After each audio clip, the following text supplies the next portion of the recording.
Bismillahirrahmanirrahim. Ana wa kafilul yatimi fil jannati hakaza wa asyara bisababah wal wusta wa farraja bainahuma syai'a. Hadis riwayat Bukhari. Aku dan orang-orang yang memelihara anak yatim di surga seperti ini. Beliau menunjukkan telunjuk dan jari tengah, serta beliau merenggangkan antara keduanya. Hadis riwayat Bukhari dari Sahal bin Sa'ad.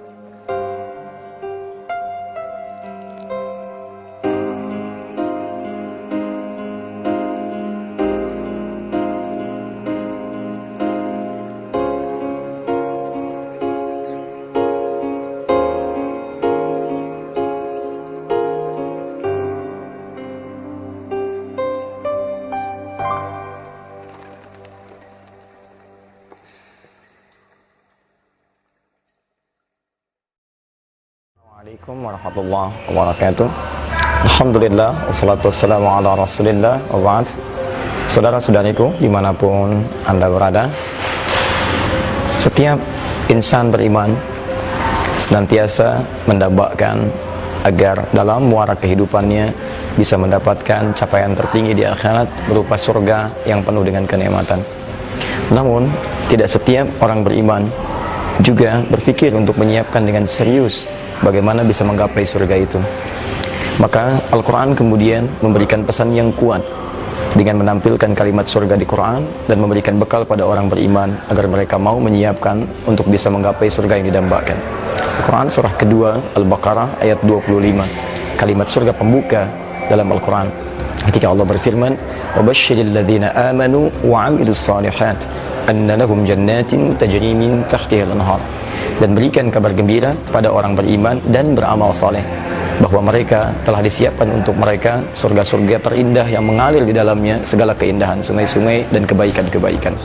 Ayat ini ingin memberikan pesan yang kuat bahwa iman mesti disandingkan dengan amal saleh untuk bisa meraih capaian surga tertinggi di akhirat kelak.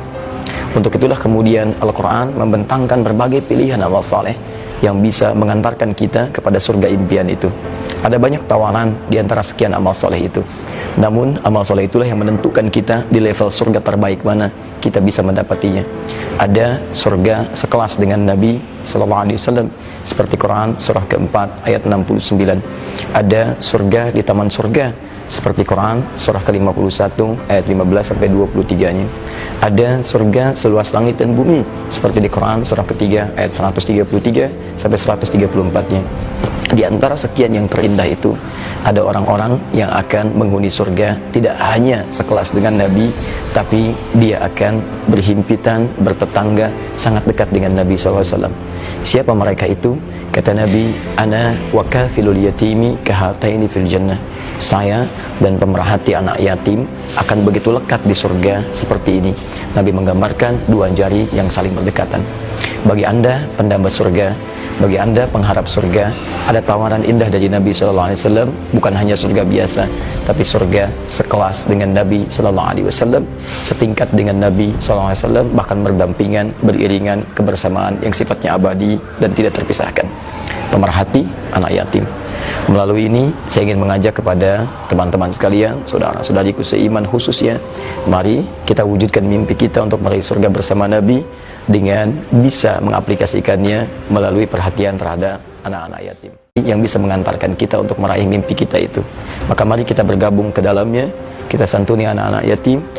Allah telah memanggil kita untuk menawarkan tawaran ini yang hanya ditawarkan bagi orang-orang terbatas yang ingin mewujudkannya. Dengan izin Allah Subhanahu wa Ta'ala, saking pentingnya sedekah ini khusus bagi yang berharta, bahkan untuk mengeluarkan zakatnya Anda bisa terpanggil untuk bisa menjadi bagian dari itu. Saking pentingnya tawaran ini, Al-Quran meminta bahkan bagi yang belum terlibat pun, yang belum memiliki, untuk mengingatkan orang-orang yang memiliki kemampuan ini dengan kalimat yang sangat tegas. Quran surah 9 ayat 103, khudh min amwalihim sadaqah. Ambil, ingatkan, sampaikan pada pemilik harta, sedekah mereka bisa dimanfaatkan untuk meraih mimpi terindah, mendapati surga yang terbaik. Boleh jadi ada yang dititipkan pengetahuan, dengan pengetahuan itu dia bisa ke surga. Ada yang dititipkan tenaga, dengan tenaga itu dia banyak beribadah mengantarkan dia ke surga. Tapi mungkin Anda yang terpilih oleh Allah dititipkan harta benda yang dengan harta itu bisa mengantarkan Anda ke surga. Bukankah itu pesan Al-Quran kepada Qarun ketika diturunkan ayat-ayat Allah mengingatkan kita pada masa lalu? Quran surah ke-28 ayat ke-77. Indah kalimatnya, wabtaghi fima atakallahu daral akhirah wala tansa nasibaka minad dunya wala tansa nasibaka minad dunya.